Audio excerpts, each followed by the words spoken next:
Ndị Ozuu Customary Land Owners ndị Ukwuenu na kansụl obodo Orumba North ekwugo na aka ha adịghị n'ịkpọ ganagana emere na nso nso a wee jee n'obi gọọmenti dị n'Awka site n'aka otu alaka nke ndị obodo ha gbasara ana. Ndị ahụ bụ ndị kwuru okwu site n'aka onye ndu ha bụ Chief Henry Nwere n'oge a na-agwa ndị nta akụkọ okwu n'Awka kọwara na gọọmenti Anambra steeti gbasoro usoro kwesịrị ekwesị na iji wee were ana na Mamụ Forest Reserve ma nyego ha ihe ruru pasentị 20 na iti aka n'obi maka mmepe obodo ahụ.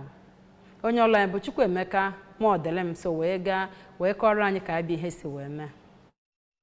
Ọ gara n'ihu wee kwuo na ndị a mere ngagharị iwe na obi gọọmenti nke dị n'Awka mbụ ndị bịara abịa na ndị Ukwuenu na-enweghị ihe ọbụla gbasara ha na ya bụ ala mana ha na-achọ iwere ihe na-abụghị nke ha. N'okwu nke ha, onye kanselọ na-anọchite anya ọgbọnta nkwado ndị Ukwuenu nakwazi Okpeze mbụ Maazị Emmanuel Ụzọdịmma nakwazi onye ji ọkwa Prince nke ya bụ obodo bụ Maazị Prince Nwankwọ kọwara ya bụ ebubo ha boro gọọmenti steeti a dịka nke bụ asị ma bụrụkwa ihe na-emeghị eme, nke ha na-ekwu na gọọmenti steeti a were aka ike nara ndị Ukwuenu ala ha na-enyeghị ha ihe ọbụla kwesịrị na ha ga-enye ha, ma kelekwa aka na-achị steeti a bụ ọkammụta Chukwuma Soludo maka ọtụtụ ezigbo ọrụ ọ rụgoro na ya bụ obodo ya nakwazi ịrụ okporo ụzọ nke sitere Amansi wee ruo ndị Ukwuenu ma kwekwe ya nkwa na ha ga na-akwado ya. I'm very very happy and amakwa m na ndị by Ozuu Kingdom dịkwa very happy